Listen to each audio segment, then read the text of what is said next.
morning, Anne Arundel County. Good morning, America. Welcome to our 30th episode of Promoting Don't Get Fooled Again with Class. I'm your host, Anthony Bynum. The name of our production company is the Glen Burnie Players. These are exciting times in Anne Arundel County. These are very exciting times, and we're going to talk about some of those exciting things in just a moment. But I have some news I need to put out there for all of us. So one of our missions here is to tell the story of Anne Arundel County. I say that all the time. To do that, you have to build an organization, and you have to do things the right way. So just recently, we filed for our 501(c)(3). Yes, 501(c)(3), like 501(c)(3), actually. I believe that's right. And that should become official. I think it's already official. We should be getting our information back or our approvals soon for our trademark protection for the name Glen Burnie Players. And of course, we some time ago filed for our copyright. Now, there are other intellectual properties that need to be filed along the way. It's all a process, but we want you to know that we are in this for the long haul. So that's why we want to get that information out to you. As you may notice, I'm wearing a new chapeau. That's courtesy of Mom Bynum. Later today, I'm going to be working with the Greater Ferndale Community Civic Association. We're going to be putting out some wreaths to make Ferndale look a little more festive for the holiday season. I say that because these different associations that community associations that I go to, meetings, Glen Burnie Improvement Association, Lithicum Shipley Improvement Association, North Lithicum Improvement Association. These are all important groups.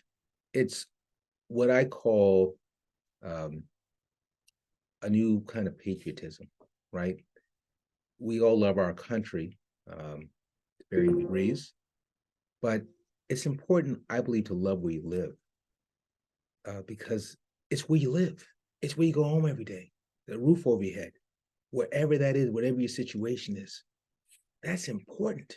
It's important to be, in my opinion, it helps us become good citizens.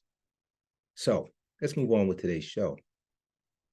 As we want to give credit where credit's due, so we always look at the fine people at Wikipedia. They do a nice job. It's like you need information. It's right there, right? Those encyclopedias, yeah, they're still around.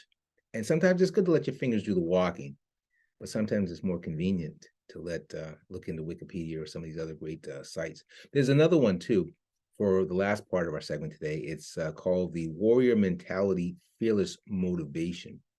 So it's not a traditional source, but that's the name of it. And we want to give credit where credit's due. So let's start our show. First, we want to go ahead and start doing some screen sharing. Where's that screen share? There it is right there. And push that button right there. And push this button right here. Curly Neal. Curly Neal was born 5/19/1942. He died 3/26/2020. Now, in the 1970s, when I was growing up, becoming the young man who would eventually become this guy right now, the Globetrotters were a very, very important part of often my Saturday or Sunday afternoons. Curly Neal was a magician with the ball. He was an incredible, great ball handler. Again, they hit their zenith in the 70s. And Curly Neal was part of that face of this franchise. He just was. Now, he was born in Greensboro, North Carolina. He went to Dudley High School. And then he went to Johnson C. Smith College from 1959 to 1963. He was all Central Intercollegiate Athletic Association member. That's the old CIAA. When I went to Hampton was actually part of the CIAA. I'm not sure if they're still around today. He played his whole career with the Harlem Globetrotters, right? I think it was 63 to 85, I believe.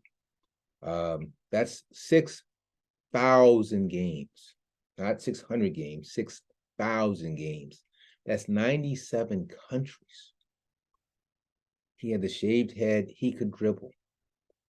And the music, the Globetrotters use that music from Sweet Georgia Brown. I mean, if that did not put you in a special place as a 12, 13-year-old boy, I don't know what was going to. Okay. So when you think of great ball handlers in the NBA, there's a couple that come to mind. Some of the originals, Bob Cousy was a great. Pistol Pete Maravich was a great. They probably borrowed some from this guy. Those skills. And we see a renaissance of the game I'm going to talk about right now, where modern day players realize the importance of having these other skills.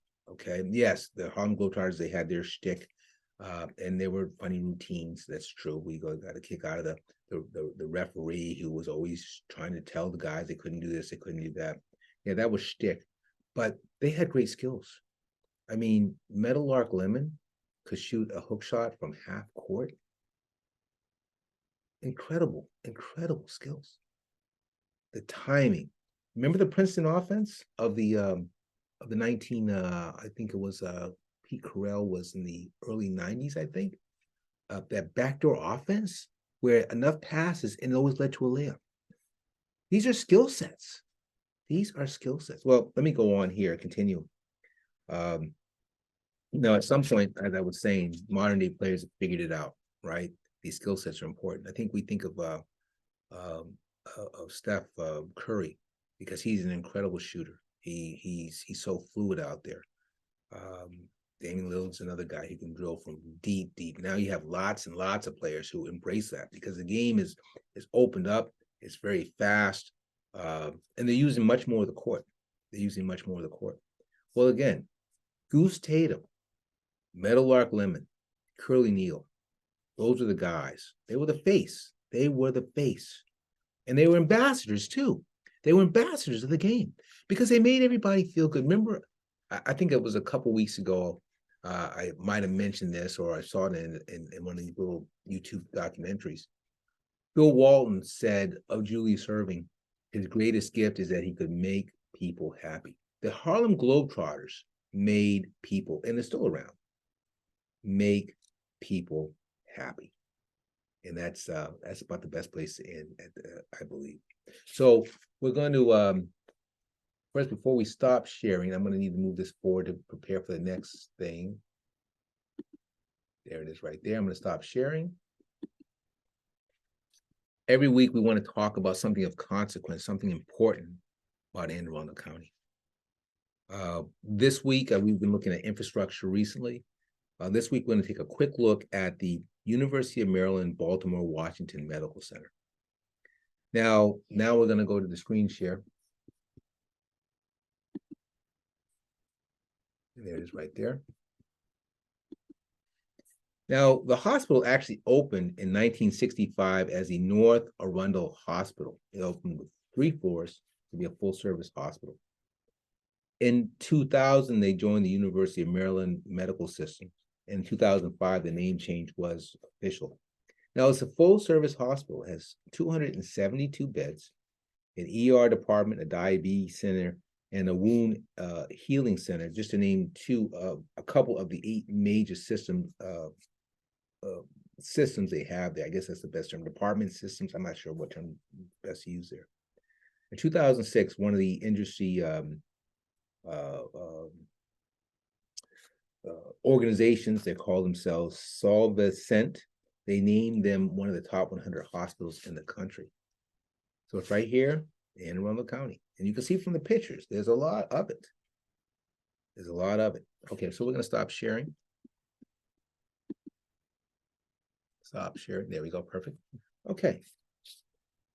So we're at that point of the show where we want to either talk of a speech, or if not a speech, a poem. Well, actually, it's been a poem recently, but now we're going to kind of pivot to speech.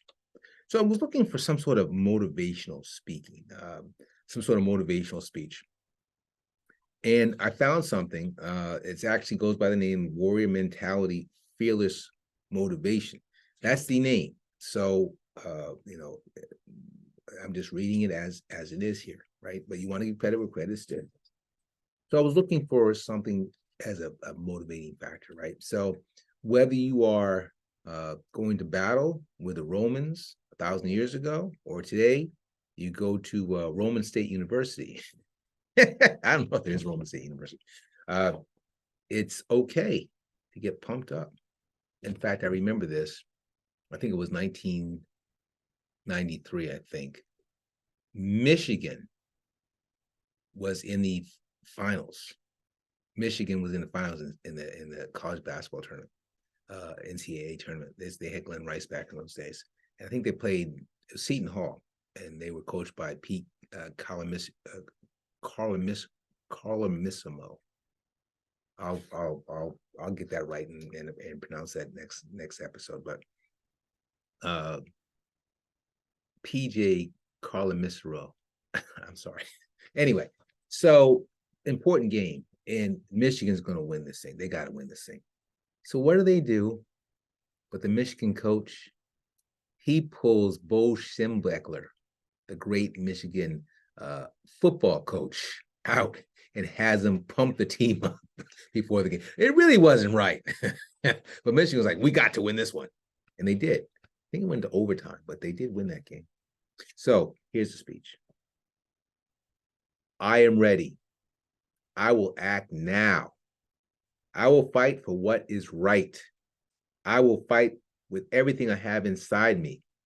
I will not be defeated.